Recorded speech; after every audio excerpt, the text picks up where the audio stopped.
The odds makers have been hard at work, and we have some Ohio State lines for this season to look at. And if that's the case, we must go to the Podcast Daily's gambling expert, Jeremy Birmingham. He's Berm. I'm Austin Ward.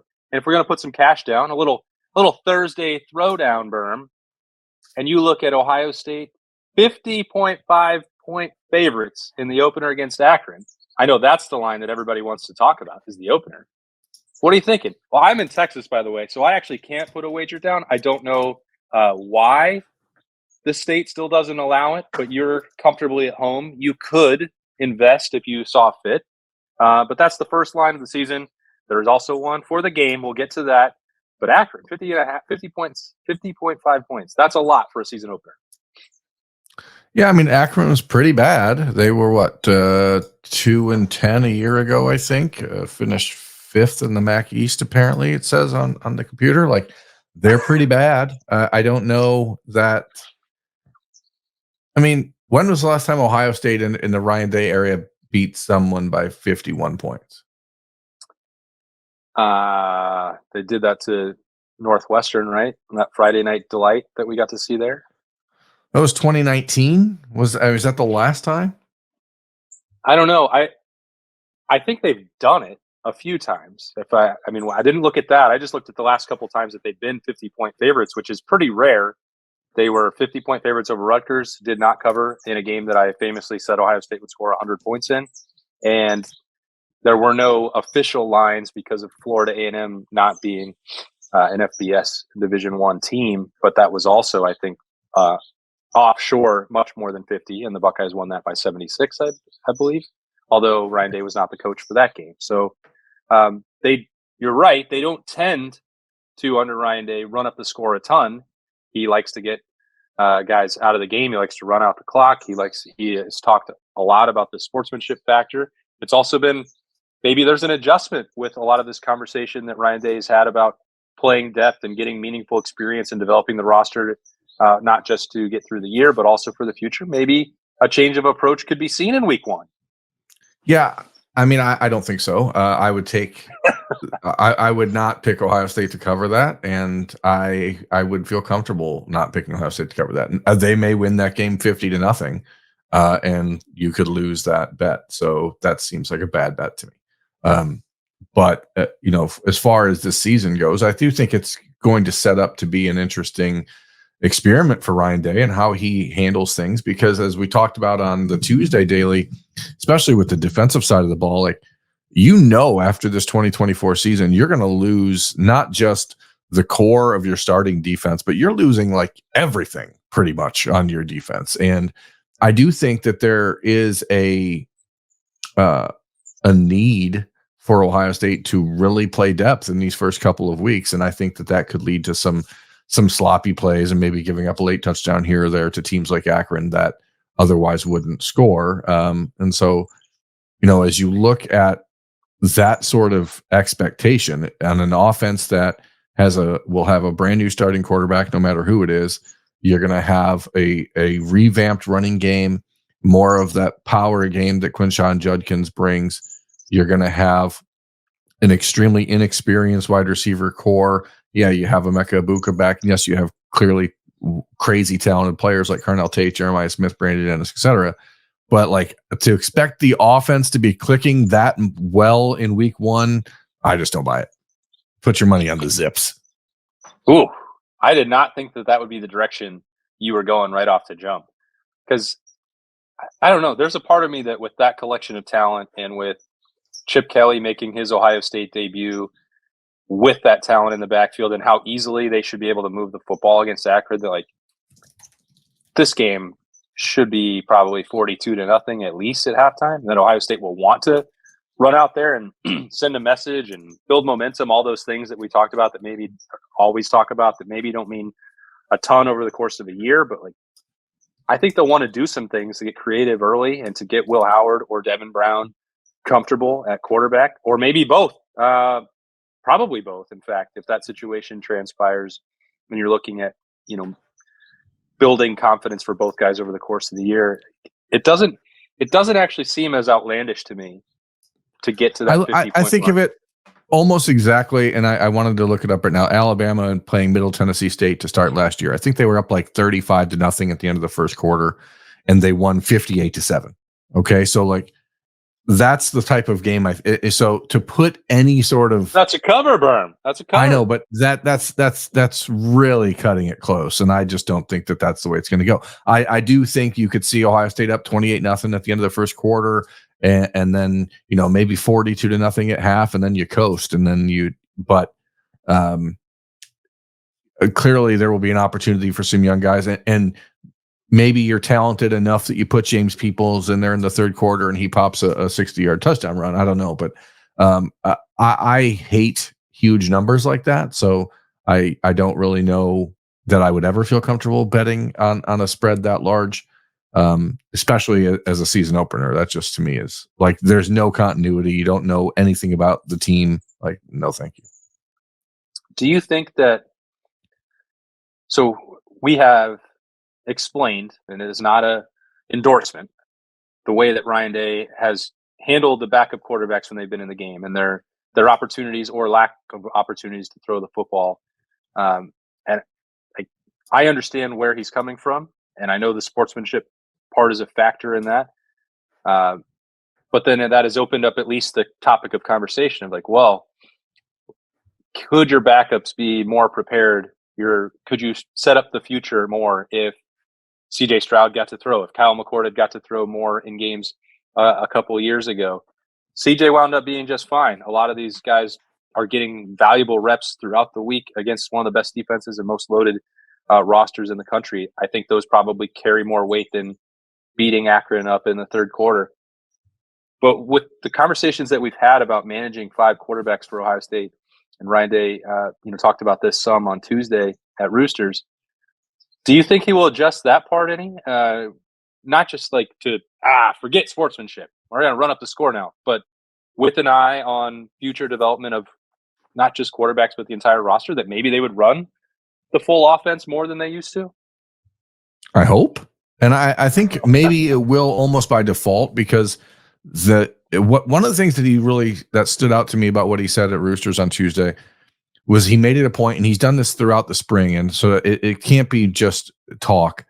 He brought up how mobile the quarterbacks are, and they're all very similar. We can do all the same things with everyone, and I think the full offense may include more just a quarterback run game as opposed to just the normal offense, what it's been the last few years, which is the vertical passing game and that sort of stuff, especially as the run game is off track because of injuries. So, like, I don't think you're going to see them throwing the ball quite as much in those situations, but I do think you'll see the offense being run to its fullest degree. And in that case, maybe things just pop on their own, like I said, which the James Peoples reference earlier. But I do wonder if the ability for Ryan Day to back himself out and not be as hands-on as a play caller, et cetera, if that puts him in a position maybe where it's easier to be more cutthroat, and maybe it's easier to be more aggressive. Because at the end of the day, his job is to prepare this team, and it maybe doesn't feel quite as personal if you're not the one dialing up the deep shots when you're up 45. I don't know. I mean, that's clearly just conjecture on my part, but I do wonder if maybe like the desire to do more and be more involved will start to creep out at some points of the game for him, where he's in the past, where if he was on the headset doing the play calling, he'd be like, all right, I'm done with this. Let's focus on other things. And now he can just tell Chip, hey, keep going. We're going to, I want blood, maybe he's bloodthirsty this year. I hope he's bloodthirsty this year. It wasn't me. I didn't call the play. It was Chip Kelly. He wanted to score more. How dare you? And then, I mean, we've seen Ryan Day nearly get into a fight on the sideline at Ohio State before. I don't think Akron is going to go to that length if Ohio State beats them 63-7, which is, also a possible realistic score. But I do wonder how the shift in responsibility changes his temperament throughout this year, and if it puts him in a position to be more less concerned about people's feelings, because that seems like what's happened over the last 6 months. Okay, that's a lot, maybe too much talk about an opening line for a lopsided blowout in the season opener. This line was maybe a little bit larger than I thought it would be, Berm, for late November in the game. Ohio State opening as a double-digit favorite, depending on where exactly you see it, 10.5 points, 10 points over Michigan in the Horseshoe. Just not – it's way too early to, I think, bet on that game. But does the line – does that surprise you that that's where it's at right now? No, I mean, what do they say? College football, you get 3 points essentially for being at home, right? So it's a touchdown win. I could probably be convinced that that's too low, based on where we think the talent disparity will be between these two teams heading into this year. Now, the last 3 years matter, and that certainly plays a role in the Ohio State psyche at this point. It'd be folly to suggest otherwise. When we did a show of Kings of Columbus, I was on it with Bill and Doug. I said I thought 24-10 would be the final score in that game. So I think that's right in the ballpark. I could see 24-10, 27-13, 27-14. So I don't think that's unrealistic. I think the more interesting line, and I don't mean to totally change the topic of conversation here, is that Ohio State is the underdog at Oregon right now in the early lines. I think I saw like 3.5. So that's basically a push. What do you think about that? Yeah, I was looking at the various lines that are out there. Some books have Ohio State as a point and a half favorite at Oregon, and some, as you mentioned, have Oregon like the favorite, maybe a pick 'em in their mind, and then giving the Ducks the benefit of the doubt playing that game at home at Autzen Stadium. I'm not surprised by that, because I think that these are the two best teams in the Big Ten. All of the conference championship odds favor Ohio State and Oregon in a potential rematch in the conference championship game. And it's fair, I think, to say, well, don't really know what that game's going to look like, because it is half of the way into the season. Injuries are going to accumulate at some point. I get a kick out of these lines because we get to talk about football, and gambling is back, and it makes it feel like the season is around the corner. But especially trying to project Ohio State, Michigan. I have no idea what Michigan is going to look like offensively. I don't think they're going to be very good. And primarily that's because I don't know what it looks like for them at quarterback with the options that they have. So the picture is going to change pretty dramatically for them. So it is certainly fun to have a number attached to it. But to some extent, the same thing is true for Oregon. You've got some pieces changed there on the offensive line. I don't know a ton about their chances of, slowing down Ohio State's running game. But you could also make the same case if you were in Oregon right now and say, well, is Will Howard definitely the guy? What does Ohio State look like with Will Howard leading the signal, calling the signals? Or if Devin Brown is in there, how would that change the picture? There is uncertainty about Ohio State as well. So that's part of it. I know that this is premature. This is the last week of May, and it's fun to kick it around. But to me, when I saw that, everyone seems to be unanimous in the agreement that Ohio State's roster is much better than Michigan's this year. Putting a double-digit favorite at this point in the calendar tells you that 1-85, there's way more confidence in the Buckeyes. And everyone believes that Ohio State and Oregon is a much more evenly matched game going into October, and they don't know what to do. So if someone wants to jump on it early, they're just giving them an opportunity. Yeah, I think the interesting thing about Michigan is the unknowns being what they are, is that if you objectively look at the 2023 season, for example, outside of Ohio State, is there a single game Michigan would have lost without J.J. McCarthy at quarterback? Would have lost without him. I guess not, because they didn't really use J.J. McCarthy to beat Penn State. Yeah, and that's what I'm saying. Obviously, they have a huge question mark at quarterback. Obviously, you lose a really good player in Blake Corum at running back. Obviously, you lose some key pieces on the offensive line, Zach Zinter, et cetera. But fundamentally, they're going to be the exact same team they were this coming season as they were last season, only with some new parts. Now, the question is, how much is Sherrone Moore able to get out of them as opposed to what Jim Harbaugh was? How many points did JJ McCarthy really provide them with either decision making or his legs? Alex Orji, if he ends up being the starting quarterback, certainly more athletic than McCarthy, so you could see Michigan maybe be a little bit more run heavy, which plays to their strength. Like I can see both sides of the argument saying, well, we don't know what they're going to be, but on the other side, like, we know exactly what they're going to be. They're going to be exactly what they were, only without JJ McCarthy, who, again, I think Michigan would have won every single game last year without JJ McCarthy, other than Ohio State. So is the home field advantage and JJ McCarthy being gone worth 7 points? Because that's essentially, I mean, that's the difference, right? 1 touchdown. So that's, Michigan was what, a 3-point favorite heading into last year's game. So what, people obviously weren't in love with the Michigan roster compared to the Ohio State roster in November, but they still won by 6, right? Yeah, I mean, I've certainly questioned JJ McCarthy more than a time or two, but he was worth that amount of points in the game last year. Yeah, I mean, so you replace Blake Corum with Donovan Edwards, who has maybe more upside than Corum, not as consistent, not as tough, maybe, but more explosive. You lose All-American type offensive linemen, but that's one position. That's like the one position they've recruited and developed really well at Michigan. You have the best tight end in the country in Colston Loveland. Like, I can see that game being, like, I think Ohio State is clearly better 1 through 85, but that first 22, especially when you have Michigan's defensive front, like, I can see how that game is still going to be a back and forth, especially when you add in the psychological stuff, which Ohio State's clearly a little bit dinged up.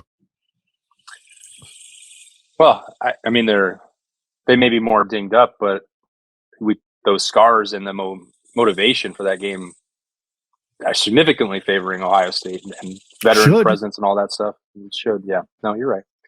It's early for that. Yeah, you just don't know. Like, when you get into that situation.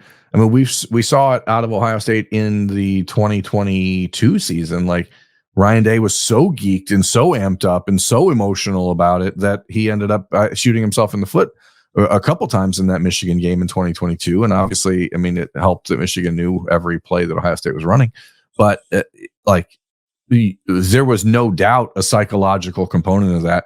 I do wonder if Jim Harbaugh's departure maybe alleviates that a little bit for Ryan Day, even though I know that people will, contend that Sherrone Moore is 1-0 against him or whatever. Like, I mean, Jim Harbaugh was there all week except for like those 3 hours. So I don't know. I look at this season and I think Penn State's still a game for Ohio State. Is there a spread on that one?